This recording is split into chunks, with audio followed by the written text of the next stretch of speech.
ಹಾಲುಮತ ಮಹಾಸಭಾದಿಂದ September 27ರಿಂದ ರಾಜ್ಯಾದ್ಯಂತ ನಮ್ಮ ಗಣತಿ ನಮ್ಮ ಹಕ್ಕು ಎಂಬ ಜಾಗೃತಿ ಅಭಿಯಾನ ಹಮ್ಮಿಕೊಳ್ಳಲಾಗಿದೆ ಎಂದು ಮಹಾಸಭಾದ ಜಿಲ್ಲಾಧ್ಯಕ್ಷ ಸಿ ವೀರಣ್ಣ ತಿಳಿಸಿದರು. ಸುದ್ದಿಗೋಷ್ಠಿಯಲ್ಲಿ ಮಾತನಾಡಿದ ಅವರು, ರಾಜ್ಯದ 31 ಜಿಲ್ಲೆಗಳಲ್ಲಿ ವಾಸ ಮಾಡುತ್ತಿರುವ ಕುರುಬ ಸಮುದಾಯವು ದೊಡ್ಡ ಸಮುದಾಯವಾಗಿದೆ. ಕುರುಬ ಸಮುದಾಯವು ಇಂದಿಗೂ ಸಾಮಾಜಿಕ, ಶೈಕ್ಷಣಿಕ, ಆರ್ಥಿಕ, ರಾಜಕೀಯವಾಗಿ ಹಿಂದುಳಿದಿದೆ. ಹಾಲುಮತ ಮಹಾಸಭಾ ರಾಜ್ಯಾದ್ಯಂತ ನಮ್ಮ ಗಣತಿ ನಮ್ಮ ಹಕ್ಕು ಜಾಗೃತಿ ಅಭಿಯಾನ ಕೈಗೊಂಡಿದ್ದು, ದಾವಣಗೆರೆ ಜಿಲ್ಲೆಯಲ್ಲಿನ ಎಲ್ಲ ತಾಲೂಕುಗಳಲ್ಲಿನ ಕುರುಬ ಸಮುದಾಯದ ಬಂಧುಗಳು ನಿರ್ಲಕ್ಷ್ಯ ಮಾಡದೆ 100% ಈ ಅಭಿಯಾನವನ್ನು ಯಶಸ್ವಿ ಮಾಡಬೇಕು. ಸರ್ಕಾರ ಜಾತಿಯ ಸಂಖ್ಯೆಯನ್ನು ನೀಡಿದ ನಂತರ ಕರಪತ್ರಗಳನ್ನು ಜಾಲತಾಣಗಳ ಮೂಲಕ ತಿಳಿಸಲಾಗುವುದು ಎಂದರು. 2A ವರ್ಗದಲ್ಲಿರುವಂತಹ ಕುರುಬ ಸಮುದಾಯದವರು ಧರ್ಮದ ಕಾಲಂನಲ್ಲಿ ಹಿಂದೂ ಎಂದು, ಜಾತಿ ಕಾಲಂನಲ್ಲಿ ಕುರುಬ ಎಂದು ಬರೆಯಬೇಕು. ಯಾವುದೇ ಗೊಂದಲಕ್ಕೆ ಒಳಗಾಗದೆ ಪ್ರತಿಯೊಬ್ಬರು ಮಾಹಿತಿ ತಿಳಿದುಕೊಂಡು ಭಾಗವಹಿಸಬೇಕೆಂದು ಮನವಿ ಮಾಡಿದರು. ಸುದ್ದಿಗೋಷ್ಠಿಯಲ್ಲಿ ಮಹಾಸಭಾದ ರಾಜು ಮೌರ್ಯ, ಚಂದ್ರು ದೀಟೂರ್, ಷಣ್ಮುಖಪ್ಪ, ಸಿದ್ದಲಿಂಗಪ್ಪ ಸೇರಿದಂತೆ ಮತ್ತಿತರರಿದ್ದರು. 2014ರಲ್ಲಿ ಏನು ಗಣತಿ ಮಾಡಿದ್ರು ಅದನ್ನು ಬಿಡುಗಡೆ ಮಾಡಬೇಕು ಅಂತೇಳಿ ಭಾಳಷ್ಟು ಸರಿ ಒತ್ತಾಯನೂ ಮಾಡಿದ್ವಿ. ಭಾಳಷ್ಟು ಅಹಿಂದ ಸಂಘಟನೆಗಳ ಮೂಲಕ ಹಾಲುಮತ ಮಹಾಸಭೆಯಿಂದ ಮಾಡಿದ್ವಿ.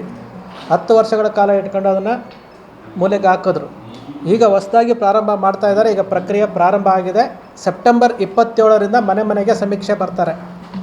ಬಂದಾಗ ನಾವು ಏನು ಕಳೆದ ಬಾರಿ ಏನು ಆರೋಪಗಳಿತ್ತು, ಪೆನ್ಸಿಲಲ್ಲಿ ಬರಿತಾ ಇದ್ದರು ಮತ್ತು ನಮ್ಮ ಮನೆಗೆ ಬಂದೇ ಇಲ್ಲ ಅಂತಿದ್ರಲ್ಲ, ಅದಕ್ಕೆಲ್ಲ ನಾವು ಆಲೋಚನೆ ಮಾಡಿಕೊಂಡು ಈಗ ಜಾಗೃತಿ ಮೂಡಿಸುವಂಥ ಕೆಲಸ ಹಾಲುಮತ ಮಹಾಸಭಾದಿಂದ ನಮ್ಮ ಗಣತಿ ನಮ್ಮ ಹಕ್ಕು ಅಂತೇಳಿ ಒಂದು ಅಭಿಯಾನ ಮಾಡ್ತಾಯಿದ್ವಿ. ರಾಜ್ಯಾದ್ಯಂತ ಮಾಡ್ತಾಯಿದ್ವಿ. ಮೊದಲನೇ ಬಾರಿಗೆ ದಾವಣಗೆರೆ ಜಿಲ್ಲೆಯಲ್ಲಿ ಎಲ್ಲ ತಾಲೂಕುಗಳಲ್ಲೂ ಸಹ ನಾವು ನಮ್ಮ ಹಕ್ಕು ನಮ್ಮ ಗಣತಿ ನಮ್ಮ ಹಕ್ಕು ಅಂತ ಅಭಿಯಾನ ಮಾಡ್ತಾಯಿದ್ವಿ.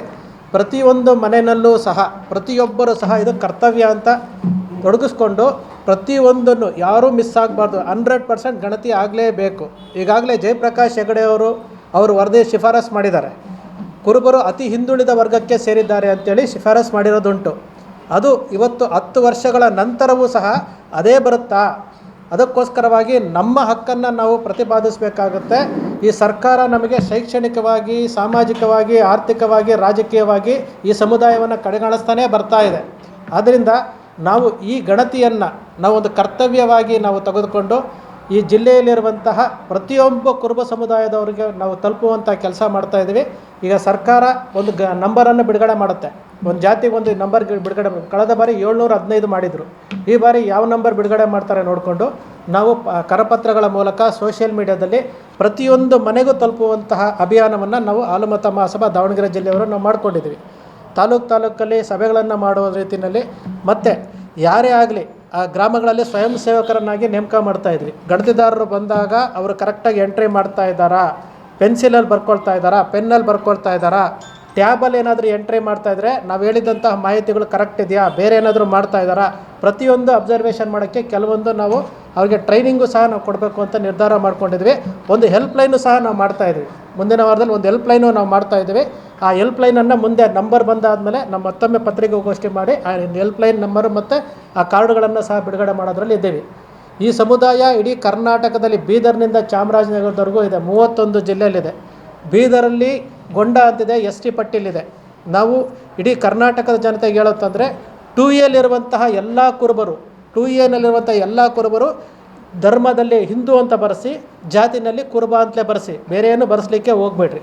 ಇನ್ನು ST ಪಟ್ಟಿಲಿರುವಂತಹ ಗೊಂಡ, ಬೀದರ್ನಲ್ಲಿರುವಂಥ ಗೊಂಡ STನಲ್ಲಿ ಬರೆಸ್ರಿ. ಜೇನು ಕುರುಬ, ಕಾಡು ಕುರುಬ, ಬೆಟ್ಟ ಕುರುಬ, ಕಾಟು ನಾಯಕನ್ನು ಕುರುಮನ್ಸು. ಹಾಗೆ ಕೊಡಗಿನಲ್ಲಿರುವಂಥ ಕ್ರಮ ಸಂಖ್ಯೆ 28ರಲ್ಲಿ ಕುರುಬ ಅಂತ ST ಪಟ್ಟಿಲಿದೆ. ಅವರು ನೀವು STನಲ್ಲೇ ಬರೆಸ್ಬೇಕಾಗತ್ತೆ. ಬೇರೆ ಯಾವುದನ್ನೂ ಬರ್ಸ್ಕೊಳ್ಳೋಕೋಬೇಡಿ. ಇತ್ತೀಚೆಗೆ ನಾವು ನೋಡಿದ್ವಿ ಕ್ರಿಶ್ಚಿಯನ್ ಕುರುಬ ಅಂತಿತ್ತು, ಲಿಂಗಾಯತ ಕುರುಬ ಅಂತಿತ್ತು. ಅದು ಯಾವುದನ್ನೂ ಬರ್ಸೋದು ಬೇಡ. ಕುರುಬ ಅಂತ ಬರೆಸ್ರಿ. 2Aನಲ್ಲಿ ನಾವು ಸವಲತ್ತುಗಳು ಪರೀಬೇಕು ಅಂತಂದರೆ ನೀವು ಕುರುಬ ಅಂತ ಬರೆಸಿ ಅನ್ನೋ ಜಾಗೃತಿಯನ್ನು ನಾವು ಕರಪತ್ರಗಳ ಮೂಲಕ, ವಿಡಿಯೋಗಳ ಮೂಲಕ ನಾವು ಅಭಿಯಾನವನ್ನು ಪ್ರಾರಂಭ ಮಾಡಿದ್ವಿ. ರಾಜ್ಯಾದ್ಯಂತ ಮಾಡ್ತಾಯಿದ್ವಿ. ದಾವಣಗೆರೆ ಜಿಲ್ಲೆಯಿಂದ ಸ್ಟಾರ್ಟ್ ಮಾಡ್ತಾಯಿದ್ವಿ. ತಾಲೂಕು ಮಟ್ಟದಲ್ಲಿ ನಾವು ಪತ್ರಿಕಾಗೋಷ್ಠಿಗಳನ್ನು ಮಾಡಿ, ಸಭೆಗಳನ್ನು ಮಾಡಿ ಮಾಡೋಂಥ ಇದ್ವಿ.